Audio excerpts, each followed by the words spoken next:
E aí, galera, boa tarde, tudo bem com vocês?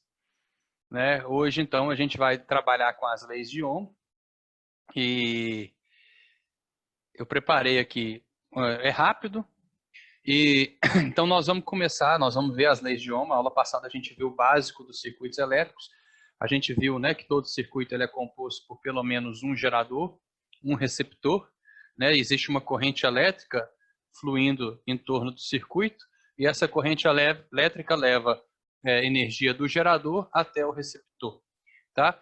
E um carinha muito esperto chamado George Simon Ohm, ele foi responsável por tentar entender essas grandezas que existiam no circuito elétrico, tá? É um cientista bem famoso na área de eletricidade e ele trouxe para a gente duas leis chamadas leis de Ohm, que a gente usa, por mais difícil que um circuito elétrico seja, a gente vai usar sempre, tá? Então, assim, eu não sei se eu falei com vocês, né? Eu sou formado em física pela UFMG, física experimental, tá? Então, assim, a física experimental, ela trabalha muito com circuitos elétricos. Essa é uma área que, modéstia à parte, eu tenho um domínio muito grande. Então, assim, posso afirmar para vocês que esse carinha, o George Simon Ohm, essas duas leis, elas são base para tudo. Por mais complexo que o circuito seja, você tem que saber empregar elas, tá bom? Então vamos começar pela primeira lei de Ohm, e aí eu vou explicar a primeira e a segunda lei. Mandei um PDF para vocês no grupo, e esse PDF tem 4 exercícios que a gente vai fazer juntos ao final da explicação, tá bom? Então, olha só, aqui está a fotinha do George Simon Ohm, o cara que enunciou essas duas leis, tá? Como que a gente faz para entender a relação entre grandezas? Se a gente quer entender como que uma coisa varia em função da outra, a gente tem que mudar uma delas e ver como que a outra muda. Então, por exemplo, se eu quero entender como que a temperatura influencia no cozimento de um alimento, eu tenho que variar ou a temperatura ou a quantidade de alimento e ver o que está acontecendo. Então, é erro e tentativa, muitas das vezes. Você faz uma previsão, faz uma hipótese e tenta lá confirmar a sua hipótese. Então, para isso, o Ohm montou várias vezes, vários circuitos. Aqui eu coloquei 3, tá? Um circuito com uma pilha e uma lâmpada. A pilha é o nosso gerador, nós vimos na aula passada, e a lâmpada é o nosso receptor. Essa pilha, ela é responsável pela DDP do circuito. Ela nos fornece uma DDP. E a lâmpada, ela oferece uma certa resistência elétrica para a passagem de corrente elétrica se eu conectar ela por fios, a lâmpada, a pilha, desculpa.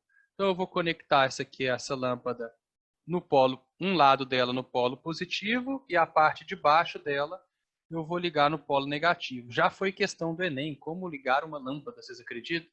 E muita gente errou. A lâmpada você deve ligar sempre um fio do lado, um polo do lado e um polo embaixo dela, tá bom? Então, um polo positivo liguei do lado, polo negativo da pilha liguei embaixo. Poderia ter trocado, poderia ter colocado o positivo embaixo e o negativo do lado, não faria diferença. E aqui vai começar a fluir uma corrente elétrica, e a corrente elétrica que a gente trabalha na física é sempre do polo positivo em direção ao polo negativo. Primeira coisa que ele fez foi montar o circuito com uma pilha só. Depois ele montou um circuito com 2 pilhas, ou seja, 2 geradores, tá? E em sequência. Como é que eu sei que os geradores estão em sequência? Olha só, polo negativo de uma pilha, que é a bundinha dela, polo positivo dessa.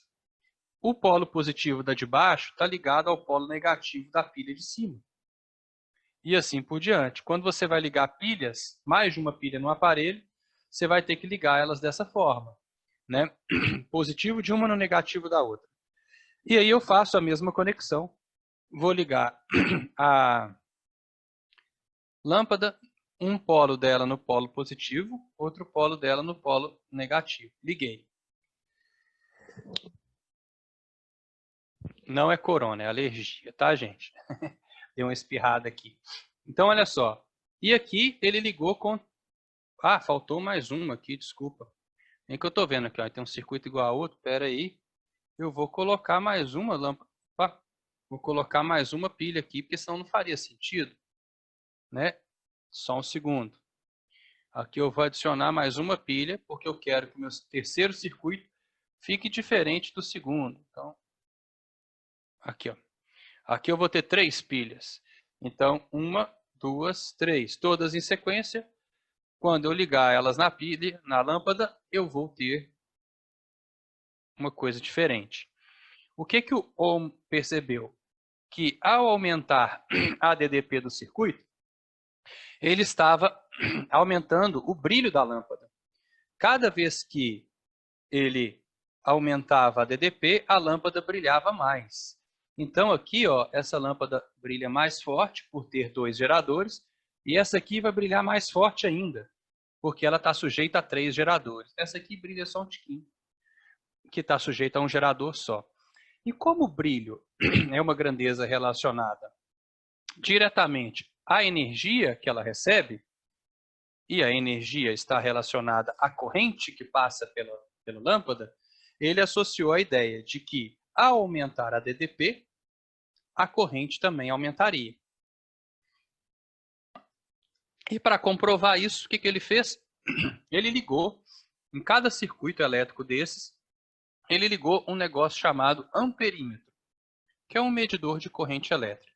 Para ligar um amperímetro, basta você colocar ele em série com qualquer parte do circuito. Então, aí ele colocou um amperímetrozinho aqui, ó. Opa. Um amperímetro aqui, um amperímetro aqui e um amperímetro aqui. Para medir a corrente elétrica, o símbolo do amperímetro é a letrinha A dentro de uma bolinha. Tá? Então, toda vez que você vir isso aqui em um circuito, você vai saber que esse aparelhozinho aqui é um amperímetro. E a ideia dele é medir a corrente elétrica do circuito. Tá, ele viu que o brilho aumentava, então ele desconfiou que a corrente elétrica também aumentava. E ele verificou que, sim, de fato aumentava. Ele foi anotando. Nesse circuito aqui, como ele tinha uma pilha, e as pilhas geralmente têm uma voltagem ou uma DDP, ou uma tensão de 1,5 volt, tá? Ele percebeu, eu vou chutar valores aqui, tá? Ele percebeu uma corrente elétrica de 3 amperes. Tá? Vou colocar correntes mais fáceis. Corrente elétrica de 3 amperes é um valor muito grande, tá, gente? Mas é só para ficar mais fácil de relacionar. Aqui, como ele tinha 2 pilhas em sequência, a DDP do circuito dele já não era mais 1,5. Como eram 2 pilhas, 3 volts. Aí, o que aconteceu? Ele percebeu que a corrente elétrica aqui não era mais 3, passou a ser 6 amperes. E aqui, como ele tinha 3 pilhas, ou seja, 4,5 volts, ele percebeu que a corrente elétrica passou a ser 9 amperes. Como ele era um cara muito esperto, né? Ele falou assim, uai, deixa eu colocar isso aqui em um gráfico para ver o que acontece, né? A melhor maneira de você observar o que está acontecendo, a relação entre duas grandezas, é construir um gráfico com essa relação. Então, ele construiu um gráfico de U em volts por I em amperes. E aí foi colocando os dados. Olha só, a minha corrente elétrica foi 3 amperes, depois ela foi 6 amperes, depois ela foi 9 amperes. Quando ela era 3 amperes, eu tinha uma DDP de 1,5 volt. Então vamos lá. Antigamente a galera fazia isso na mão, né? Fazia isso num papelzinho quadriculado, igual eu estou fazendo aqui. Hoje em dia você pega os dados, coloca em páginas da internet e já te dá o gráfico pronto para você saber o que está acontecendo, né? Em laboratório de física se usa programas que geram gráfico e tal, que são mais potentes. Tá? Não precisa nem de supercomputador hoje em dia, antigamente até precisava. Não na época do Ohm, que nem tinha computador. E quando a corrente era 9, ele percebeu que desculpa, quando a corrente era 9, ele percebeu que a DDP era 4,5. Colocando isso num gráfico, fica muito evidente que isso aqui é uma função de primeiro grau. Né? O que é uma função de primeiro grau? É uma linha reta, olha só. Todos os pontos são conectados por uma linha reta. E né, ele percebeu que quase todos os metais eles se comportavam dessa forma, para baixas temperaturas, para baixas correntes. Tá? Se não esquentasse demais, todos eles tinham esse jeitão de gráfico. E ele falou assim, ó, toda vez que eu fizer um gráfico de U por I, e dessa relaçãozinha aqui, linear, eu vou falar que esse resistor é um resistor ômico. Por quê? Ué, porque meu nome é George Simon Ohm, eu vou usar o meu nome para isso. Ah, e o que é um resistor que não é ômico? Que a gente fala não ômico. É qualquer outro gráfico. Se for uma parábola, é não ômico. Se for uma hipérbole, é não ômico. O resistor ômico ele tem que ser uma linha reta. Tá? Alguns gráficos vão ser mais inclinados.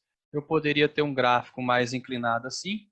Outros menos inclinados, dependendo do material que eu colocasse aqui. Se eu trocasse essa lâmpada por outra, eu teria um gráfico mais inclinado um pouco. Tá? Se eu colocasse duas lâmpadas, o meu gráfico seria menos inclinado. Depende das lâmpadas que você utilizar e assim por diante. E disso aqui, ó, desse gráfico, ele tirou a primeira lei de Ohm dele. É desse gráfico que vem. Ele pensou que a relação entre a DDP, a voltagem, a tensão de um circuito, lembra? Tem 3 nomes possíveis, e a corrente, era dada por uma função de primeiro grau, né? Em que ele falou que você poderia expressar ela assim, ó.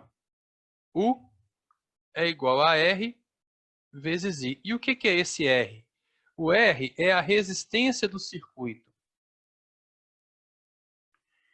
É a resistência do circuito. No gráfico, o que representa a resistência do circuito? Aqui. Porque o U é o nosso Y. Né? É o Y de X.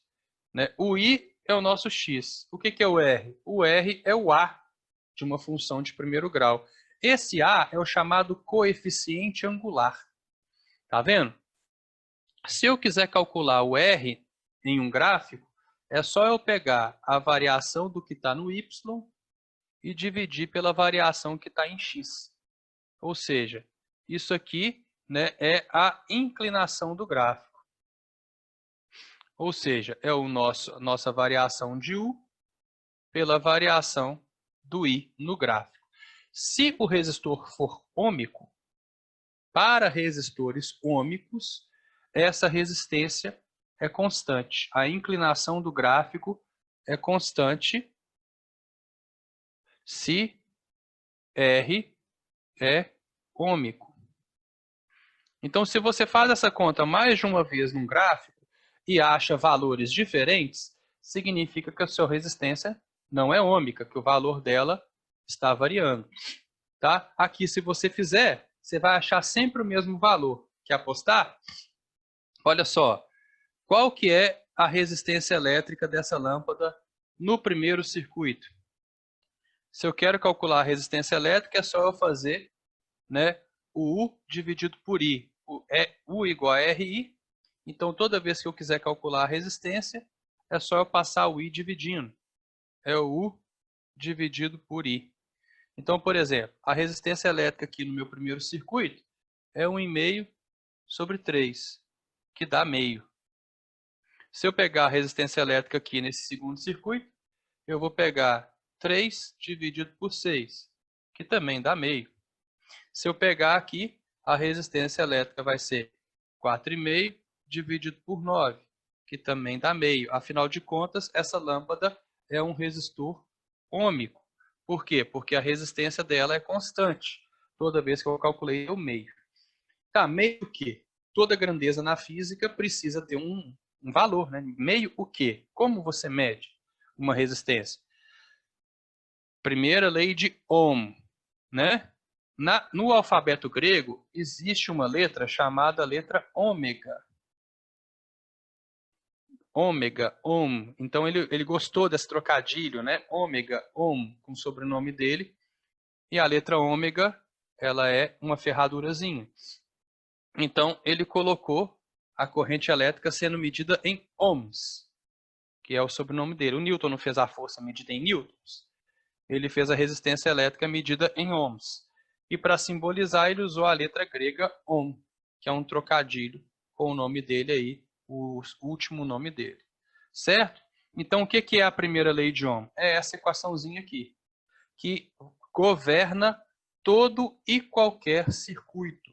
Por mais complexo que esse circuito seja, você sempre vai utilizar a primeira lei de Ohm nele.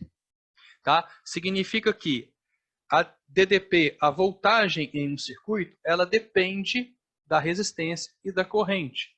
Elas são grandezas que se relacionam. DDP, voltagem e corrente dentro da primeira lei de Ohm, que é uma lei muito importante, que tem que decorar, porque vai cair no Enem. Né? A competência 5, habilidade 1, fala que o aluno tem que ser capaz de dimensionar, analisar circuitos elétricos de uso cotidiano. E todo circuito elétrico de uso cotidiano tem que obedecer à primeira lei de Ohm, todo e qualquer circuito.